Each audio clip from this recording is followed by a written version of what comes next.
మన VVIT university absolute discipline, absolute education. యావత్ దేశం ఇప్పుడు ఒకటే మాట్లాడుతుంది, ఏంటంటే కాక్రోచ్ జనతా పార్టీ. అసలు ఈ కాక్రోచ్ జనతా పార్టీ ఎలా పుట్టింది, ఎందుకు పుట్టింది, అలాగే ఇప్పుడు ఎంతమంది ఫాలోవర్స్ ఉన్నారు, ఇవన్నీ మనకు తెలిసిన విషయాలే. కాకపోతే ఇది ఎన్ని రోజులు ఉంటుంది, ఇది నిజంగానే సీరియస్ గా పార్టీగా ఆవిర్భవిస్తుందా, లేకపోతే ఎవరి మీదో కసితోటి కొన్ని రోజులు మాత్రమే ఇది కనిపిస్తుందా? ఇదే విషయాలు మనతో మాట్లాడేందుకు మనతో ఉన్నారు ప్రస్తుతం లైవ్ కాల్లో అందుబాటులో లోక్ సత్తా అధినేత జయప్రకాష్ నారాయణ గారు.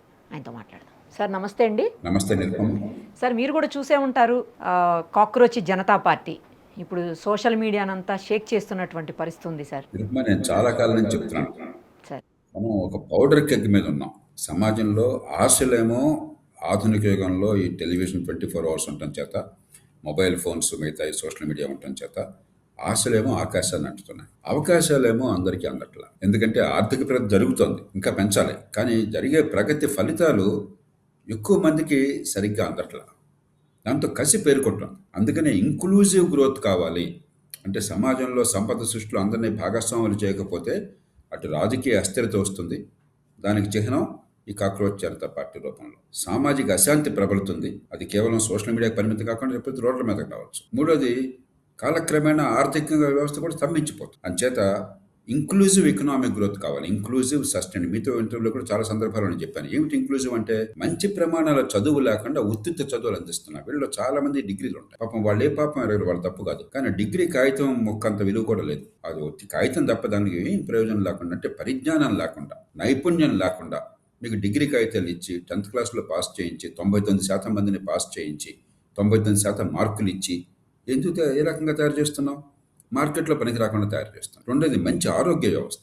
ఆరోగ్యం ఉంటే ఉత్పాదకత ఉంటుంది, ఉత్పాదకత ఉంటే ఆదాయం ఉంటుంది. మనం ఉన్న పరిధిలో మంచి ఆరోగ్య వ్యవస్థ అందరి ఏర్పాటు ఇంకా జరగలేదు ఈ దేశంలో. మూడోది, అంత మహానగరాల చుట్టే రాజ్యం తిరుగుతుంది. హైదరాబాదు, ముంబై, చెన్నై, బెంగళూరు, ఢిల్లీ తప్ప మరి పల్లెటూరులో ఉన్నవాళ్ళు, చిన్న ఉన్న వాళ్ళకి భవిష్యత్తు అక్కర్లేదు. హైదరాబాద్ ఇప్పటికీ హైదరాబాద్ నరకంగా ఉంటే ట్రాఫిక్ కానీ, పొల్యూషన్ కానీ, లేకపోతే పేదల జీవన ప్రమాణాలు కానీ, ఎక్కడికక్కడ చిన్న పట్టణాలు పెరగాలి. చిన్న వృత్తుల్లోకి వచ్చేవాళ్ళు సంఘటిత రంగంలోకి రావాలి. అసంఘటిత రంగం సంఘటిత రంగంలోకి వెళ్ళాలి. నెల జీతం, ఉద్యోగ భద్రత కావాలి. చట్టబద్ధ పాలన కొంతైనా ఉండాలి. కనీసం నేను సంపాదించుకుంటే, కష్టపడితే నాకు భరోసా ఉంటుందని చెప్పని.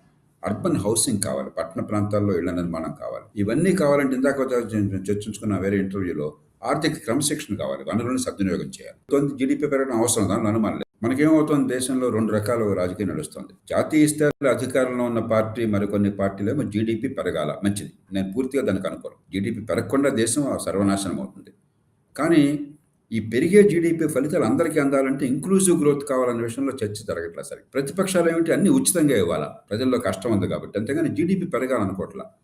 2 పక్కలా కూడా తప్పులు చేస్తున్నారు. ప్రతిపక్షంలో ఉన్న వాళ్ళు ఆర్థిక ప్రగతి కావాలి, ప్రగతి ఫలాలు అందరికీ అందే వ్యవస్థ కావాలి, ఉత్పాదకత పెరగాలి, సంపాదించే నైపుణ్యం అందరికీ రావాలని చెప్పిన వాళ్ళు పోరాడాలి. అధికారంలో ఉన్నవాళ్ళు జీడీపీ పెరగడం మంచిదే, అది చాలదు, ప్రజల్లో ముఖ్యంగా యువతలో అశాంతి ఉన్నది, వాళ్ళ నైపుణ్యాన్ని పెంచి సంపాదించే శక్తినిచ్చి ఈ ప్రగతి ఫలాలు వాళ్ళకి అందే ఏర్పాటు చేయాలని చెప్పిన అక్కడి నుంచి కావాలి. ఆ రకంగా దారితీస్తే సంతోషం. అలా కాకపోయినట్లయితే ఇది కాలక్రమేణా మరి రోడ్ల మీద ప్రదర్శనలకి, హింసకి దారితీయచ్చు. పెద్ద పార్టీగా నిలబడుతుందని నేను అనుకోవట్లేదు. చేతంటే సంక్లిష్టమైనటువంటి సమాజంలో, ఇన్ని రాష్ట్రాలు, ఇన్ని వర్గాలు ఉన్న సమాజంలో ఇది పెద్దగా ప్రభావం దేశం అంతా చూపెట్టదు. కానీ అశాంతికి వెళ్లే ప్రమాదం. రాజకీయ పార్టీలు దీన్ని సరిగ్గా స్పందించకపోతే, నిర్మాణాత్మకంగా స్పందించకపోతే, దీన్ని అశ్రద్ధ చేస్తే యువతలో నిజమైన అశాంతి ఉన్నది. దానిలో అనుమానం లేదు. దానికి కొన్ని కారణాలు ఉన్నాయి, దానిలో అనుమానం లేదు. అభివృద్ధి నమూనాని మరింత విస్తరించాలి. అది ఆ పాఠం నేర్చుకుని ఆ ప్రకారం అడుగులేస్తే మంచిది. అదే సమయంలో యువతకు మనం చెప్పాల్సింది ఏంటంటే, మీడియా ద్వారా కానీ, లేకపోతే పార్టీలు కానీ, చట్టసభల్లో కానీ, బహిరంగ చర్చలో కానీ అద్భుతాలు ఒక్కరోజు జరగవు. ఇదేది సినిమా సీన్ కాదు. ఒక సీన్ మారగానే, ఒక పాట రాగానే అద్భుతం జరిగిపోతుంది. ఇప్పటిదాకా కటిక దారిద్ర్యం ఉంటే రేపు పొద్దున ఇప్పుడు కృష్ణుడు కుచోళ్ళుడికి ఎలా అనగానే కుచోళ్ళు సంపన్నుడు అయిపోయాడు. అలా జరగదు లైఫ్లో. ఎప్పుడు పునాదులు గట్టిగా ఉండాలి, మనం కష్టపడాలి. కానీ దీర్ఘకాలంలో కష్టపడితే భవిష్యత్తు బాగుంటుందని విశ్వాసం కలిగే రోడ్ మ్యాప్ని మనం కోరాలి. కానీ ఒక మ్యాజిక్ మిరకిల్స్ని కోరితే ప్రమాదం అవుతుంది. కాబట్టి నాయకత్వాలు ప్రతిపక్షాల్లో ఉన్న, అధికార పార్టీల్లో ఉన్న, లేకపోతే మీడియాలో ఉన్న, మేధా సంపత్తి ఉన్న వాళ్ళైనా కూడా నిజాయితీగా చెప్పాలి. సంపద సృష్టి కావాలి, అది కావాలంటే నైపుణ్యం కావాలి, అది కావాలంటే పెట్టుబడులు కావాలి, మౌలిక సదుపాయాలు కావాలి, కష్టపడే తత్వం కావాలి, దాని నుంచి సంపద రావాలి, పొదుపుతనం కావాలి. అంతేగాని మిరకిల్స్ రావు. అంటే ఇంక్లూజివ్ గ్రోత్, కొంచెం పేషెన్స్ ఉండేట్టుగా ఒక రోడ్ మ్యాప్ చూపెట్టి ఆశ చల్లారిపోకుండా ఒక ఒక మార్గం చూపెడితే ఖచ్చితంగా ప్రజలు దాన్ని అందుకుంటారు. ఈ దేశంలో ఆర్థిక వ్యవస్థను మరింత బలోపేతం చేసిన వాళ్ళు అవుతాం. ఈ పార్టీలో గనక సభ్యత్వం తీసుకోవాలంటేనంట సార్ వాళ్ళకి నిరుద్యోగులై ఉండాలంట, అలాగే సోమరిపోతులై ఉండాలి అంట, అలాగే సోషల్ మీడియాకి ఆల్వేస్ కనెక్ట్ అయ్యి అతుక్కొని ఉండాలంట, ఇంకేమో ఈ వ్యవస్థ మీద క్వశ్చన్ చేసేటువంటి సామర్థ్యము నైపుణ్యత చాలా ఎక్కువ ఉండాలంట. ఇవన్నీ అర్హతలు పెట్టారు. అంటే వాళ్ళు ఏం ఆలోచిస్తుంటే ఇలాంటి అర్హతలు పెట్టాల్సి వచ్చింది సార్ అసలు? తేలిక ఇప్పుడు వ్యంగ్యంతో ఈ పార్టీ పేరుతో పెట్టారు. బేసిక్ ఏంటంటే మన మనసులో ఉన్న ఆర్తికి ఒక స్వరూపాన్ని ఇవ్వడానికి, కొంచెం పాపులరైజ్ చేయడానికి ఇవి రకరకాల ఆకర్షణ పద్ధతి. దీనిలో వ్యంగ్యం ఎక్కువ ఉన్నది, పెద్ద ఎజెండా లేదు. ఎందుకంటే ఉదాహరణ కూడా ఏదో అన్నారు కదా, పాయింట్ ఉంది సార్. ఎజెండాలో పెట్టిన ఏంటో తెలుసా సార్? 50% లేడీస్కి రిజర్వేషన్ అట. తర్వాత ఎవరైనా సరే పార్టీ మారినటువంటి నేతలు ఎవరన్నా ఉంటే, అంటే అది ఎమ్మెల్యేలు కావచ్చు, ఎంపీలు కావచ్చు, వాళ్ళని 20 సంవత్సరాల పాటు మళ్ళీ ఎలక్షన్స్లో రాకుండా బ్యాన్ చేస్తారంట. ఎవరిదైనా ఒక్క నిజమైన ఓటు మిస్ అయిపోయినా సరే ఎలక్షన్ కమిషన్ని క్వశ్చన్ చేయటమే కాకుండా వాళ్ళని కోర్టులో వాళ్ళని చేస్తారంట. సో ఇట్లా కొన్ని పెట్టినవి అన్నీ అంటే అవి కొంచెం బాగా అనిపించాయి సార్. న్యాయమూర్తులుగా ఎట్టి పరిస్థితుల్లోనూ ఇవన్నీ సమస్య సంక్షోభం ఎలాంటిది, ఈ ఎజెండాల అంశాలు ఎంత స్వల్పమైనవి అంటే అది వ్యంగ్యం విధుల్లో ఉంది. పరిపక్వత లేదు. ప్రజల్లో ఉన్న ఆర్తికి ఒక రూపం ఇచ్చే ప్రయత్నం చేస్తున్నారు తప్పితే దీన్ని పెద్ద ఎజెండాగా సీరియస్గా ఎవరు తీసుకోరు. కానీ ప్రజలు ఆర్తి సీరియస్. యువతలో ఇంతమంది ఫాలోవర్స్, అసలు మా నార్మల్ పార్టీస్ని మించిన ఫాలోవర్స్ ఎట్లా సార్? ఎందుకు అలా? ఇది నిజంగా మన దేశంలోని వాళ్ళు లేదా ఇతర దేశాల వాళ్ళు ఎవరన్నా పెంచి పోషించి మనకున్నటువంటి పార్టీలని లేదంటే మన దగ్గర ఉన్నటువంటి ప్రభుత్వాలను ఏమన్నా అది చేయడం కోసం చేస్తున్నారా అనేది ఒక డౌట్ అందరిలో రేజ్ అవుతా ఉంది సార్. కొంతమంది అచ్చొచ్చి పెడుతున్నారు. నాకు ఆ సంగతి అనుకున్నాను. అది ఒకవేళ ఉందనుకున్నా కూడా ఖచ్చితంగా చాలామంది యువతలో మన దేశంలో ఆశలు చాలా ఎక్కువ, అనుభవం తక్కువ ఉందన్నమాట వాస్తవం. దాన్ని మనం గుర్తించాలి. ఇతర దేశాలు ఏమవుతుందో దానికి భద్రతా దళాలు చూసుకుంటాయి, ఇంటెలిజెన్స్ వ్యవహారాలు చూసుకుంటుంది, తంటలు పడతారు.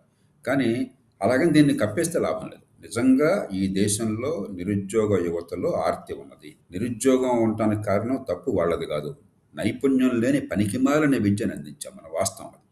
అలాగే పార్టీలు ఏం చేస్తున్నాయి, భ్రమల్లోకి నెడుతున్నారు ప్రజలు. తెలంగాణలో మన ఎన్నికల్లో ఏం ప్రచారం చేశారు? జాబ్ క్యాలెండర్ బిడ్డ అందరికీ గవర్నమెంట్ ఉద్యోగాలు ఇస్తాను. ఎంతకంటే అబద్ధం ఏమన్నా ఉందా? ఎంత మోసం అది! గవర్నమెంట్ ఎంతమందికి ఉద్యోగాలు ఇస్తుంది? ఆంధ్రప్రదేశ్లో ఏమి ఇచ్చారు చంద్రబాబు నాయుడు గారు? మేము మెగా డిఎస్సి పెట్టి మీ అందరి ప్రభుత్వం ఉద్ధరిస్తామని చెప్పన్నారు. అదే ప్రభుత్వంలో ఉద్యోగాలు ఖాళీలన్నీ భర్తీ చేసినా కూడా 100 మందికి ఒక్క ఉద్యోగం ప్రభుత్వంలో వస్తుంది, మిగతా 99 మంది ఏమవుతారు? ఈ మాట చెప్తున్నారా నిజాయితీగా?